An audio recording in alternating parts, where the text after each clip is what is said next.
Hello guys, नमस्कार है। म विकास राई तपाईहरुको अगाडि फेरि आज पनि एउटा सानो छोटोमा ब्लग लिएर आइरहेको छु। गाई गोठ बनाउन गइरहेको छु कि गाई ब्याउनु आँटेको छ, त्यसै कारणले गर्दा हेर्नुस् है म जति पनि कसरी बनाउँछु तपाईलाई देखाउने छु। मेरो दाजुहरु आउनु भएको छ सकाउनु गाउँका। खन्की थाबा गाडी त नि त्यसलाई उयो गरेर चाहिँ उबा तान्दा भएको त आउँछ त ब्याउनु आँटेको छ गाई। त्यो भएर अब बर्खा लागिसक्यो, बर्खामा बिजोग हुन्छ भनेर चाहिँ अब गोठलाई राम्रो बनाउने प्रयासमा छौँ है गाइस हामी। गाई ब्याउनु आँटेको छ कि यो यसको लागि चाहिँ हामी यहाँ तल गाउँमा हामीले त बनाइदिएको यो गाई ब्याउनु आँटेको छ गाइस। हेर्नुहोस् है आइज सिधा छ, सिधा छ। यता हेर, यहाँ हेर। यो च्यादर चाहिँ फेर्नु पर्ने छ गाइस। यो च्यादर सबै देख्दै यो च्यादर फेरेर राम्रो बर्खाको पानी चाहिँ केही नहोस् भनेर चाहिँ बनाउन गइरहेको छौँ गाइस हामी। बाँस तान्ने आनुम कडा छ, अघि बाँस काटेर रेडी गरिरहेछ। यो आनुम बाँस अलिक काट्नुपर्छ कि पुग्छ आनुम यतिले? भएको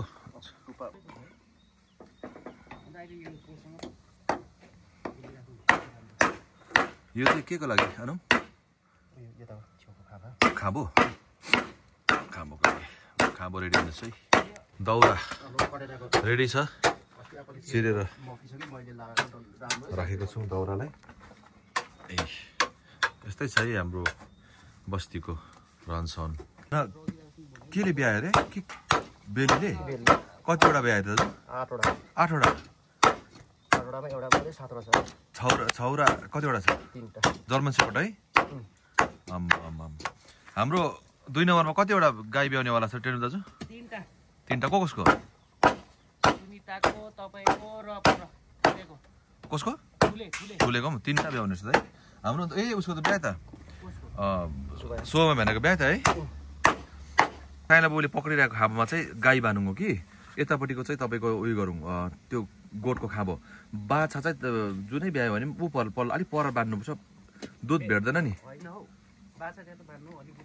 हो त्यसो गर्दा भयो, पर माउ त्यहाँ बाछा बाँधा भयो, त्यसो गर्दा भयो नि त। यो ब्याएपछि चाहिँ बर्खामा चाहिँ पुरा हिलो हुन्छ कि अहिले नै हामीले चाहिँ पत्कर लिएर राखिरहेको छौँ यहीँ। यो ओछ्याइदिनु छ अलिअलि गर्दै बाछा 2-3 महिना पुग्ने पत्करै ओसार्दैछौँ हामीले। यहाँ पनि छ, यहाँ अब बिस्तारै यो पल्लो पठाउँ पनि भर्नुपर्छ। यहाँ पनि छ, यहाँ ड्याममै छ। हो गाइस चाहिँ फर्सी राखेको छौँ गाईको पछि खोलेको लागि। फर्सी ड्याममै छ यहाँ चाहिँ। हो फर्सी छ यहाँ चाहिँ। इस्कुस राखेको छु खोलेको लागि।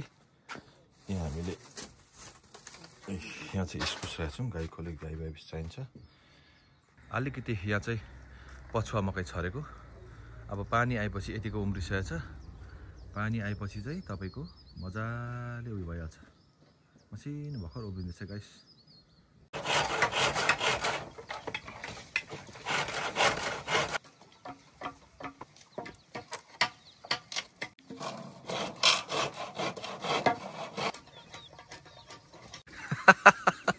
के अरे दाजु के भयो?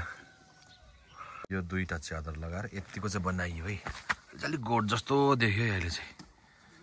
ल आज चाहिँ गाइस चाम्रे खाने चाम्रे बनाइदिने रेडी छ। आलु र मटर यो हालेर लसुन धनियाँको अचार बनाइन्छु हाम्रो काम गर्ने साथीभाइहरूलाई। 2 ठाउँ चेप्दा हुन्छ दाजु त्यहाँबाट? ए है होइन त्यतिले हुन्छ नि ठिकै छ। ल उहाँहरू अलिक आइडिया दिनु भएर चाहिँ ढुक्क भइरहेछ गोठको लागि चाहिँ।